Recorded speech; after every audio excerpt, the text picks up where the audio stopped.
مسیح میں آپ کی سلامتی و خداوند آپ کو برکت دے۔ ہمارا آج کا جو عنوان ہے، آج کا ٹاپک ہے، وہ ہے طیش کا۔ آج ہم خدا کے کلام مقدس میں سے سیکھیں گے لفظ طیش کے بارے میں۔ زبور 2 اور اس کی پہلی آیت کا مطالعہ کرتے ہیں۔ خداوند کے زندہ اور پاک کلام میں سے زبور 2 اور اس کی پہلی آیت جو ہم لفظ طیش کے بارے میں سیکھیں گے۔ خداوند کے زندہ اور پاک کلام میں یوں لکھا ہوا ہے، قومیں کس لیے طیش میں ہیں اور لوگ کیوں باطل خیال باندھتے ہیں۔ پاک کلام کے پڑھے اور سنے جانے پر برکت ہو۔ میں ایک بار پھر اپنی مرکزی آیت کو آپ کے سامنے پڑھتا ہوں۔ قومیں کس لیے طیش میں ہیں اور لوگ کیوں باطل خیال باندھتے ہیں۔ آج جو ہم نے خدا کے کلام مقدس میں سے لفظ طیش کے بارے میں سیکھنا ہے، طیش کا اگر ہم لغت مطلب نکالتے ہیں یا لفظی مطلب نکالتے ہیں، وہ کیا ہے؟ بے عقل، بے دماغ، جوش میں آ جانا۔ آج ہم نے سیکھنا ہے کہ قومیں کیوں آج ہم کرسچن کے لیے بے عقل ہو جاتی ہیں، بے دماغ ہو جاتی ہیں، کیوں جوش میں آ گئی ہیں، کیوں جوش ان کا ابھرتا ہے، کیوں وہ ہمیں نقصان کے لیے، ہمارے نقصان کے لیے کھڑی ہیں، کیوں وہ ہمارے مخالف آ کھڑی ہوئی ہیں۔ کیا یہ قومیں شروع سے ہماری مخالف تھی؟ آج خدا کے کلام مقدس میں سے ہم سیکھیں گے، اور خدا کا کلام زندہ کلام ہے، وہ آج ہم سے بات کرے گا خدا کا کلام، اور ہمیں بتائے گا کہ قومیں کیوں طیش میں ہیں۔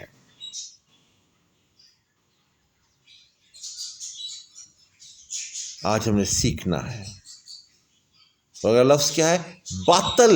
باطل کے معنی ہے بے اثر، بے فائدہ، بے کار۔ آج قومیں طیش میں ہیں۔ کیوں طیش میں ہیں؟ کیونکہ ہم نے خدا کے کلام کا اپنے اوپر سے اثر ختم کر دیا ہے۔ ہمارے اوپر خدا کے کلام کا اثر نہیں ہے۔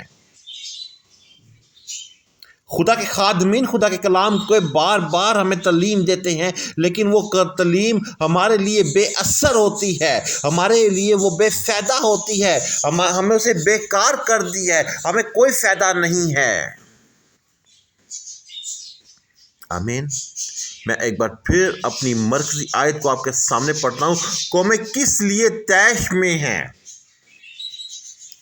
اور لوگ کیوں باطل خیال باندھتے ہیں۔ آمین۔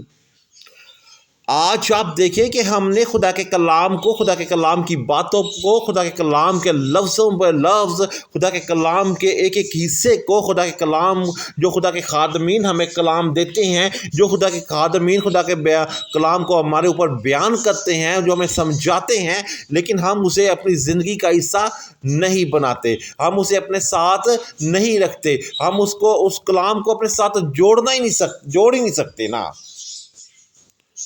ہم کہتے ہیں لاکھ کہتے رہے، لاکھ سمجھاتے رہے۔ کل بھی ایک خادم آیا تھا، اس نے بھی یہ بات سمجھا دی تھی۔ کیا ہوا ہے؟ ہر خادم آتا ہے، یہ کہتا ہے کہ آخری وقت آ گیا، آخری ٹائم آنے والا ہے۔ ابھی تک تو آیا تو نہیں۔ ہر خادم یہ بات کہہ کے جا رہا ہے، لیکن وہ خادم آپ کو بتا رہے ہوتے ہیں، وہ خادم آپ کو سمجھا رہے ہوتے ہیں کہ میرے بیٹا، میری بیٹی، کہ آخری وقت میں یہ کام ہوں گے، آخری ٹائم میں ایسا ہونے والا ہے، آخری ہاتھ میں ایسا ہوگا۔ خدا کے کلام کو آپ نے اپنے ساتھ رکھنا ہے۔ آخری ٹائم میں یہ کلام آپ کی حفاظت کرے گا۔ ہر خادم آپ کو بتا رہا ہوتا ہے، ہر لیکچر میں یہ بات کہی جاتی ہے، لیکن اس کے باوجود بھی ہم خدا کے کلام کو اپنی زندگی کا حصہ نہیں بناتے۔ میں آج آپ سے ایک بات کہتا ہوں، آج آپ کے سامنے خدا کے کلام مقدس میں سے ایک مثال لے کے آتا ہوں۔ وہ مثال کیا ہے؟ وہ مثال ہے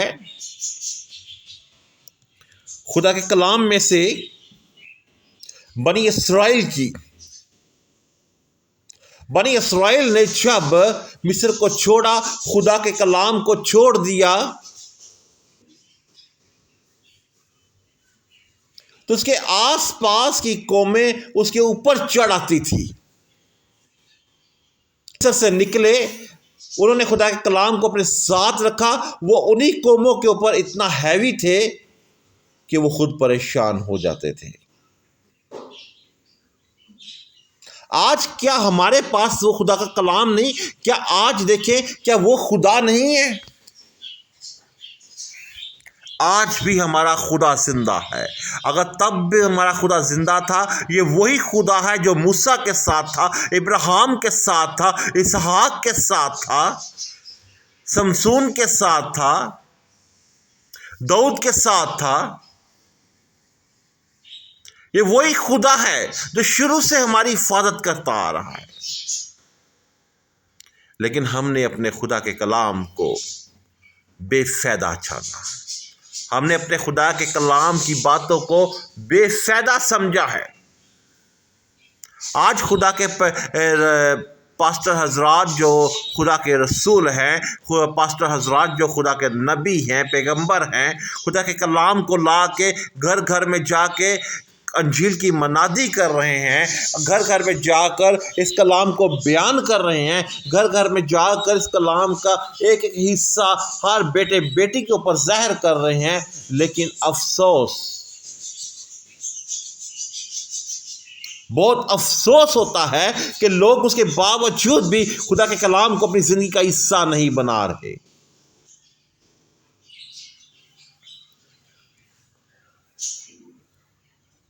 کچھ دن پہلے کی بات ہے، ہم ایک جگہ پہ گئے اور وہاں پہ بات کی۔ وہاں پر کپڑوں کی بات ہوئی، فیشن کی بات ہوئی۔ بچوں نے اپنے بالوں کے سٹائل عجیب و غریب بنائے ہوئے۔ جب انہیں کہا گیا تو وہ ان کا کہنا کیا تھا، بھائی صاحب تسی کیڑے دور دی گل کرتے ہو، کس وقت کی بات کرتے ہو؟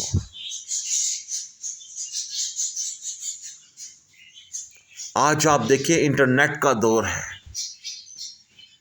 آپ خدا کے کلام مقدس کو اپنے ساتھ رکھیں۔ خدا کے کلام میں لکھا ہے کوئی کچھ بھی، ہر چیز ملیا میٹ ہو جائے گی، ختم ہو جائے گی۔ مانتے ہیں آج نیٹ کا دور ہے۔ کیا کبھی کوئی آدمی خدا میں سو جائے تو نیٹ نے کبھی زندہ کیا؟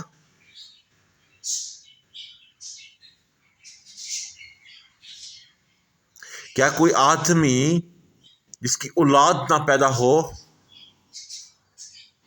وہ چارہ پریشان رہتا ہے؟ نیٹ کیا کرتا ہے؟ کچھ نہیں کر سکتا۔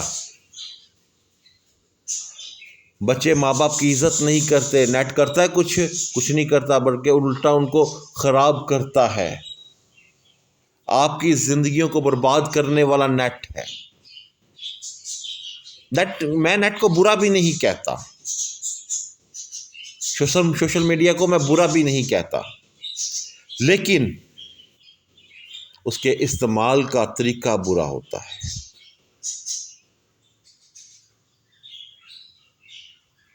آپ یہ دیکھیں، کیا آپ کی زندگی ختم ہو رہی ہے؟ خدا کے کلام کو اپنے ساتھ رکھیں۔ آپ دیکھیں کہ کیا میں نے خدا کے کلام کو اپنے ساتھ رکھا ہے؟ میں نے جو سیکھنا ہے خدا کے کلام میں سے، کیا اس کے ساتھ میں چل بھی رہا ہوں یا نہیں؟ آج اسی لیے ہمارے لوگ، ہماری کلیسیاں برباد ہو رہی ہیں۔ آج اسی لیے ہم مار کھا رہے ہیں۔ میں آپ سے یہی کہوں گا، خدا کے کلام کو، خدا کے کلام کی باتوں کو اپنے ساتھ رکھیں، خدا کے ایک ایک لفظ کو اپنے ساتھ رکھیں۔ آمین۔ اپنے ملک پاکستان کے لیے، اپنے ملک پاکستان کے حکمرانوں کے لیے، سکھوں کے لیے خاص دعا کیا کریں،